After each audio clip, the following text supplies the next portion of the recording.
وہی کتابیں عراقیوں میں پھیلی ہوئی ہیں اور انہی کتابوں کی باتیں وہ بیان کرتے اور پھیلاتے رہتے. اسی کا ذکر اس آیت میں آیا ہے.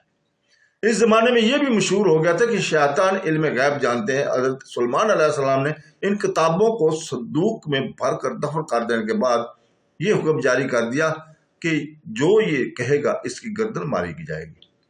بعض روایت میں ہے کہ جنات نے ان کتابوں کو حضرت سلیمان علیہ السلام کے انتقال کے بعد آپ کی کرسی طرح دفن کر دیا تھا اور ان کی شروع سما پر لکھ دیا تھا کہ علمی خزانہ آصب بن برخیہ کا جمع کیا ہوا ہے، جو حضرت سلیمان علیہ السلام کے وزیر اعظم، شیر خاص اور ولی دوست تھے.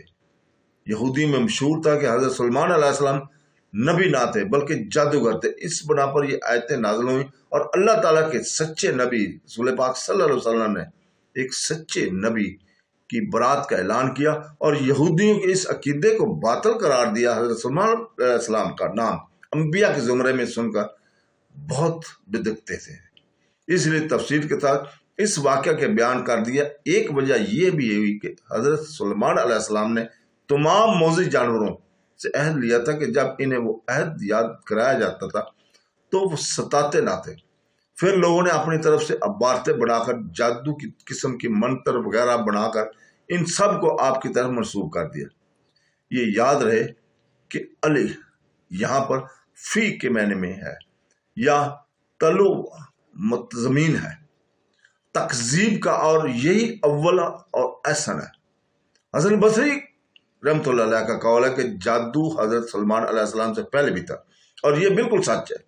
حضرت سلیمان علیہ السلام حضرت موسیٰ علیہ السلام کے بعد ہیں اور حضرت موسیٰ علیہ السلام کے زمانے میں جادوگروں کا ہونا قرآن نے پاک سے ثابت ہے، اور حضرت سلیمان علیہ السلام کا حضرت موسیٰ علیہ السلام کے بعد ہونا بھی قرآن سے ظاہر ہے.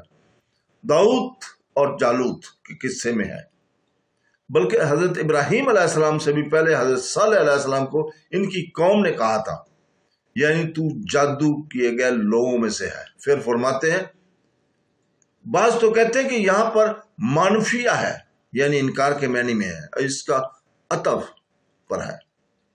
یہودیوں کو دوسرا اعتقاد کہ جادو فرشتوں پر نازل ہوا ہے، اس آیت میں اس کی تردید ہے. ہاروت اور ماروت لفظ شیاطین کا بدل ہے. اشینیہ پر بھی جمع کا اطلاق ہوتا ہے، جیسے اس لیے جمع کیا گیا کہ ان کے ماننے والوں کو بھی شامل کر لیا گیا اور ان کا نام ان کی زیادہ سرکشی کی وجہ سے واضح کر دیا گیا.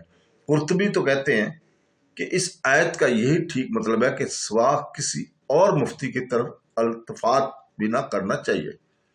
ابن عباس رضی اللہ تعالیٰ فرماتے ہیں جادو اللہ تعالیٰ کا نازل کیا ہوا نہیں. ربی بن انس فرماتے ہیں ان پر کوئی جادو نہیں اترا. اسی بنا پر آیت کا ترجمہ اس طرح ہوگا کہ ان یہودیوں نے اس چیز کی تابع داری کی جو حضرت سلیمان علیہ السلام کے زمانے میں شیطان پڑھا کرتے تھے. حضرت سلیمان علیہ السلام نے کفر نہیں کیا، نہ اللہ تعالیٰ نے جادو کو ان دو فرشتوں پر اتارا ہے. جیسے اے یہودیوں تمہارا خیال جبرائیل اور میکائیل کی طرف ہے، بلکہ یہ کفر شیطانوں کا ہے جو بابل میں لوگوں کو جادو سکھایا کرتے تھے. اور ان کے سردار دو آدمی تھے جن کا نام ہاروت اور ماروت تھا. حضرت عبد الرحمن بن ابزی اسے اس طرح پڑھتے تھے یعنی داؤد سلیمان دونوں بادشاہوں پر بھی جادو نہیں اتارا گیا، یا یہ کہ وہ اس سے روکتے تھے کیونکہ یہ کفر ہے. امام ابن جریر رحمۃ اللہ نے اس کا زبردست رد کیا ہے. وہ فرماتے ہیں کہ اور ہاروت اور ماروت دو فرشتے ہیں جنہیں اللہ تعالیٰ نے زمین کی طرف اتارا ہے اور اپنے بندوں کی آزمائش اور امتحان کے لیے انہیں جادو کی تعلیم کی اجازت دی ہے. لہذا ہاروت اور ماروت اس فرمان باری کو پورا کر رہے ہیں. صدق اللہ